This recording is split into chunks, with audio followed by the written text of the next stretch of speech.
இலங்கையில் இதுவரையில் இல்லாத, இதுவரையில் கண்டுபிடிக்கப்படாத, இலங்கையில இதுவரைக்கும் இதெல்லாம் பாவிக்கிறாங்களான்னு தெரியாத அளவுல இருந்த ஒரு போதைப்பொருள், மிக மிக ஆபத்தான ஒரு போதைப்பொருள் இன்றைய நாள்ல கண்டுபிடிக்கப்பட்டிருக்கிறது. மெப்ட்ரோன் அப்படின்ற இந்த போதைப்பொருளானது இலங்கையில கண்டுபிடிக்கப்பட்ட முதல் சந்தர்ப்பமாக இது இருக்கு. போன கிழமை உங்களுக்கு இருக்கும், தெற்குல வைத்து பலதரப்பட்ட இடங்கள்ல போதைப் பொருட்கள் தொடர்பான கைது நடவடிக்கைகள் லொரியில இருந்து கண்டுபிடிச்சாங்க, வீட்டுல இருந்து கண்டுபிடிச்சாங்க. இந்த மாதிரி எல்லா இடங்கள்ல இருந்தும் கண்டுபிடிக்கப்பட்டது. தொடர்ந்து ஒரு இடத்துல ஒரு 18 வயது இளைஞரோட ஒரு சில போதைப் பொருட்கள் தயாரிக்கிறதுக்கான பொருட்கள் அப்படின்னு சொல்லி பலதரப்பட்ட விஷயங்கள் கண்டுபிடிக்கப்பட்டது. அந்த எடுக்கப்பட்ட ரசாயனங்கள், அங்கு எடுக்கப்பட்ட போதைப் பொருட்கள் தொடர்பான பகுப்பாய்வுக்கு அனுப்பப்பட்டு அந்த பகுப்பாய்வினுடைய தகவல்கள் அல்லது முடிவுகள் இன்ற நாள்ல வெளிவந்ததை தொடர்ந்து இது இலங்கையில இதுவரையில இல்லாத உலகத்திலேயே மிக ஆபத்தான ஒரு போதைப்பொருள் அப்படின்றது கண்டுபிடிக்கப்பட்டிருக்கிறது. மெப்ட்ரோன் அப்படின்ற இந்த போதைப்பொருள் மிக ஆபத்தானதுன்னு சொல்றாங்க. இவ்வளவு நாளும் நாம ஐஸ் போதைப்பொருள், இந்த மாதிரி இந்த போதைப்பொருள் தான் அதிகமாக நாங்கள் ஹெரோயின் இந்த மாதிரியான போதைப்பொருள் தான் பார்த்திருப்போம், கேள்விப்பட்டிருக்கோம். இந்த போதைப்பொருளையும் தாண்டி ஆபத்தானது இலங்கையில இருக்கா அப்படின்றது மிகப்பெரிய ஒரு ஆச்சரியத்தை ஏற்படுத்தி இருக்கிற. இது ஒரு ஆபத்தான நிலையை நோக்கி சென்றிருப்பதாக இப்போதைக்கு சொல்லப்படுது. இது வேற எங்கெங்கெல்லாம் பாவிக்கப்படுது, இங்க மட்டும்தானா இருந்துச்சு அப்படின்ற மிகப்பெரிய அளவான பரிசோதனைகளும் இப்பொழுது விசாரணைகளும் ஆரம்பிக்கப்பட்டிருப்பதாக சொல்லப்பட்டிருக்கு. போதைப்பொருள் தொடர்பான அல்லது பாதாள உலகம் தொடர்பான விசாரணைகளையும் கைது நடவடிக்கைகளையும் செய்வதற்காக புதிய ஒரு விசாரணை ஆணைக்குழு மிக விரைவில் ஆரம்பிக்க போறாங்க. ஏன்னா இது வேற வேற பிரிவுகளால, போலீசார் மற்றும் குற்றப்புலனாய்வு பிரிவால தான் இந்த விஷயங்கள் இப்பொழுது நடந்து கொண்டிருக்கு. இதற்கென்று தனியான ஒரு விசாரணை குழுவை அல்லது விசாரணை திணைக்களத்தை ஆரம்பிப்பதற்கான ஒரு நடவடிக்கையை இப்பொழுது அரசாங்கம் எடுத்திருக்கிறது. காரணம், இந்த போதைப் பொருள் தொடர்பான விசாரணைகள், கைதிகள் மிக மிக அதிகமாக கடந்த நாளில் இருக்கு, இன்னும் அதிகமாக இருக்கலாம் அப்படின்றதுக்காக இதை கட்டுப்படுத்துறதுக்கு தனியான ஒரு பிரிவை ஆரம்பிக்கிறாங்க. இது ஒரு முக்கியமான விஷயமாக பார்க்கப்படுது. இதுல இன்னும் ஒரு ஆச்சரியமான தகவலை தேடி பார்க்கும்போது கிடைச்சது, ஒருவர் இலங்கையில போதைப் பொருள் பாவிக்கிறார் அப்படின்னு சொன்னா அவருக்கு கிட்டத்தட்ட 8000 ரூபாய் தேவைப்படுதாம் ஒரு நாளைக்கு. ஒரு மாசத்துல கிட்டத்தட்ட 2.5 லட்சத்துக்கும் அதிகமான தொகை தேவைப்படுது. இவங்க எங்கிருந்து இந்த பணத்தை எடுத்துக்கொள்றாங்க, எப்படி இவங்களுக்கு இந்த காசு வருது, எப்படி பாவிக்கிறாங்க, இவ்வளவு வேலைக்கு போய் சம்பாதிக்கிறாங்களா அப்படின்றதெல்லாம் மிகப்பெரிய ஒரு கேள்வியாக இருக்கு. இவங்க சட்டவிரோதமாகத்தான் பணம் சம்பாதிச்சு அந்த போதைப் பொருளை வாங்கி உட்கொள்றாங்க அப்படின்றதும் இப்ப தெரிய வந்திருக்கு. போதைப் பொருள் பாவிக்கிறதுக்கு ஒரு நாளைக்கு 8000, அது ஆக குறைந்தது அப்படின்ற ஒரு கணக்கும் வந்திருக்குன்னா பாருங்க இங்க போகுது நம்ம நாட்டினுடைய நிலைமை அப்படின்றது பெரிய ஆச்சரியமா இருக்கு. இதுல போன கிழமை தெற்குல கண்டுபிடிக்கப்பட்ட போதைப் பொருட்களை தொடர்ந்து ஒரு இலக்கம், வாட்ஸ்அப் இலக்கம் கொடுத்திருந்தாங்க போலீசாருக்கு தகவல் சொல்ல சொல்லி. தெற்குல இருக்கிற போதைப் பொருள் தொடர்பான சந்தேகத்துக்கிடமான அல்லது உங்களுக்கு தெரிஞ்ச விஷயங்களை போலீசாருக்கு நீங்க ரகசியமா சொல்லலாம் அப்படின்ற மாதிரி ஒரு தகவல் இலக்கம் கொடுத்திருந்தாங்க தானே. ஒரு கிழமையிலேயே 2000த்துக்கும் அதிகமான போதைப் பொருள் தொடர்பான தகவல்கள் போலீசாருக்கு கிடைத்திருக்குன்னா பாருங்க. தெற்குல மட்டும் ஐஸ்லாந்துன்னு சொல்லி போன கிழமை ஒரு சிங்கள பத்திரிகை எழுதியிருந்தாங்க. அதாவது தங்கால தெற்கை பொறுத்தவரையில் குறிப்பா தங்காலைய இது சரியா தான் இருக்கும் போல இருக்கு. அந்த அளவுக்கு 2000 ஒரு கிழமையில் 2000த்துக்கும் அதிகம்னு சொல்றாங்க. இது தொடர்பான விசாரணைகள் இப்பொழுது ஆரம்பிக்கப்பட்டிருப்பதாகவும் சொல்லப்பட்டிருக்கு.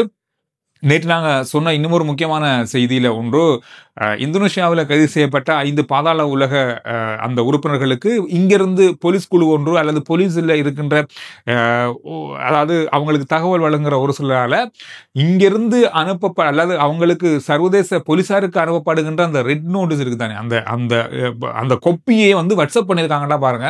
அந்த அளவுக்கு தொடர்பில் இருந்திருக்காங்க. அவங்கள அந்த போலீஸ் குழுவை அல்லது போலீசாரை கண்டுபிடிக்கிறதுக்கான விசாரணைகள் இப்பொழுது தீவிரப்படுத்தப்பட்டிருக்கு. அவங்களுக்கு எந்த விதத்திலும் மன்னிப்பு கொடுக்கப்பட மாட்டாது இவங்க கண்டுபிடிக்கப்படும் பட்சத்தில் அப்படின்னு மாதிரி சொல்லியிருக்காங்க. எந்த அளவுக்கு பறந்து பார்க்க இதே செய்திகளா தான் அதிகமாக இன்றைய நாள்ல இருக்குன்னா பாருங்க. ஜனாதிபதி அன்றகுமார் திசாநாயக்க அவர்கள் ஜப்பானில் இருக்கிற இலங்கை வாழ் இலங்கையர்களை இதுல தமிழ் பேசுறவங்க இருந்தாங்க, சிங்களம் பேசுறவங்க இருந்தாங்க, ஆங்கிலம் எல்லா சமூகத்தையும் அங்க சந்தித்திருந்தாரு. அதுல பலதரப்பட்ட கேள்விகளுக்கு அவர் பதிலும் வழங்கியிருந்தார். அதுல அவர் ஒரு சில விஷயங்களையும் மக்களுக்காக தெளிவுபடுத்தியிருந்தாரு. இதுல சொன்ன ஒரு விஷயம், இந்த வருஷத்துல இந்த வரப்போற மாதங்கள்ல எந்த விதமான புதிய வரிகளை அறிமுகப்படுத்துறதுக்கு அரசாங்கம் திட்டமிடவில்லை. வருகின்ற வருஷத்துல அரசாங்கத்துக்கு கிடைக்கிற வருமானத்தை வைத்துக்கொண்டு மக்களுக்கு ஏற்பட்டிருக்கிற வரிச்சுமையை குறைப்பதற்கான நடவடிக்கைகளை எப்படி ஏற்படுத்துறது அப்படின்றது தொடர்பான கலந்தாலோசனைகள் இப்பொழுதே ஆரம்பிக்கப்பட்டிருக்கிறது. எனவே இந்த வருஷத்துல எந்த விதமான புதிய வரிகளும் அமுல்படுத்தப்பட மாட்டாது அப்படின்னு சொல்லிட்டாரு. இது ஒரு பெரிய ஒரு சந்தோஷமான விஷயம் தான். ஆனா எப்ப வரியை குறைக்க போறீங்க அப்படின்றத இனி எல்லாருமே கேட்க போறாங்க. இதை சொல்லிட்டாரு தானே, இனி நீ வரியை குறைக்கிறேன்னு சொன்னீங்க, இன்னும் குறைக்கலையே அப்படின்ற மாதிரி இனி கேள்வி கேட்பாங்க.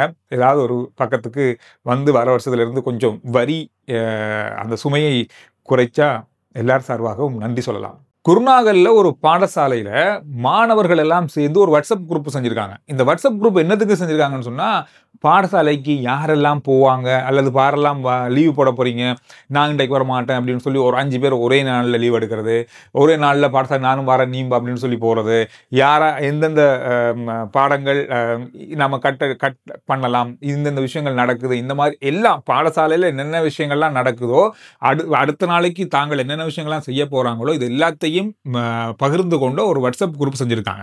இதில் அதிகமாக லீவ் எடுக்கிறது தொடர்பாக தான் பேசப்பட்டிருக்கு. இந்த வாட்ஸ்அப் குரூப்பு கண்டுபிடிக்கப்பட்டு அந்த மாணவர்கள் தொடர்பாக இப்பொழுது ஒழுக்காற்று நடவடிக்கை எடுக்கப்பட்டிருக்கு. எந்த பாடசாலை எந்த இடம் அப்படின்னு சொல்ல குருநாகல் மாவட்டத்தில் இந்த சம்பவம் பதிவாகி இருக்கு. பெற்றோர்கள் மிக அவதானமாக இருக்கணும் அப்படின்ற மாதிரி சொல்லியிருக்காங்க. என்னடா அவங்க வாட்ஸ்அப்பில் பேசுகிற மட்டும் இல்லை, ஒரு குரூப் கிரியேட் பண்ணி இது பாடசாலைக்கு கட்டடிக்கிறத பற்றி பேசியிருக்காங்கன்னா பாருங்க. அப்படி திட்டமிட்டு ஒரு நாளில் ஒரு வகுப்பில் 10 பேரும் பாடசாலைக்கு போகாமலாம் இருந்திருக்காங்களான்னா பாருங்க எந்த அளவுக்கு செயல்பட்டிருக்காங்கன்னு. அனுராதபுர பேருந்துகள் மக்கள் பயணிகள் பேருந்துகளை பரிசோதனை செஞ்சதுல அதிகமான பேருந்துகளுக்கு மண்ணெண்ணையும் டீசலும் கலந்து தான் ஓடி இருக்காங்க. இன்னும் அந்த நடவடிக்கை இருந்திருக்குன்னா பாருங்க. அதிகமாக பேருந்துகள் பழுதாகுது, இந்த மாதிரி புகை அதிகமாக வருது அப்படின்ற பலதரப்பட்ட குற்றச்சாட்டு அனுராதபுர பக்கமாக இருந்திருக்கு. இதை ஒட்டி தான் இந்த பேருந்துகளை பரிசோதனை செஞ்சிருக்காங்க. அந்த பரிசோதனையில் தான் இந்த தகவல்கள் வெளியாகி இருக்கு. 90s கிட்ஸ் இல்லை, எல்லாருக்குமே இது விருப்பமான ஒரு உணவு தான். இது யாராலும் மறக்க முடியாத உணவு தான் அப்படின்னு சொல்லலாம். திரிபோசா அப்படின்றது இலவசமா அரசாங்கத்தால கொடுக்கப்படுகின்ற ஒரு உணவு. இந்த உணவு இப்ப இந்த உணவுண்ட உற்பத்தி இப்பொழுது வருகின்ற மாதம் வரைக்கும் தற்காலிகமாக இடைநிறுத்திருக்காங்க. காரணம், இதற்கான உற்பத்திக்கு தேவையான சோளம் இல்லை அப்படின்றதுக்காக இந்த உற்பத்தியை இப்ப தற்காலிகமாக இடைநிறுத்திருக்காங்களாம். மாதம் வரைக்கும் இந்த 21ஆம் தேதியிலிருந்து இது இடைநிறுத்தப்பட்டிருக்கிறது. 18,000 மெட்ரிக் டன் சோளத்தை இறக்குமதி செய்யறதுக்கு அரசாங்கத்திடம் கோரிக்கை விடுக்கப்பட்ட நிலையில அந்த கோரிக்கை கொஞ்சம் தாமதமாகுது. அந்த இறக்குமதி தாமதமாகுதன் காரணமாக இந்த திரிபோசா உற்பத்தியை இப்ப தற்காலிகமாக இடைநிறுத்திருக்காங்க. ஒரு கிழமையில நாட்டில் விநியோகிக்கப்படுகின்ற திரிபோசாவுக்காக உற்பத்தியாகிற தொகை 400 மெட்ரிக் டன் திரிபோசாக்கள் ஒரு கிழமைக்கு உற்பத்தி ஆகுது. ஒரு வருஷத்துக்கு இந்த திரிபோசாக்களை தயாரிக்கிறதுக்குன்னு சொல்லி 18,000 முதல் 20,000 மெட்ரிக் டன் சோளம் தேவைப்படுது. இது 90% வெளிநாட்டில் தான் இறக்குமதி ஆகுது.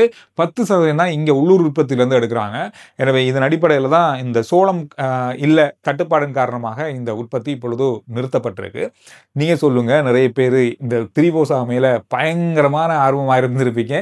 எத்தனை பேருக்கு இந்த திரிபோசா பிடிக்கும்?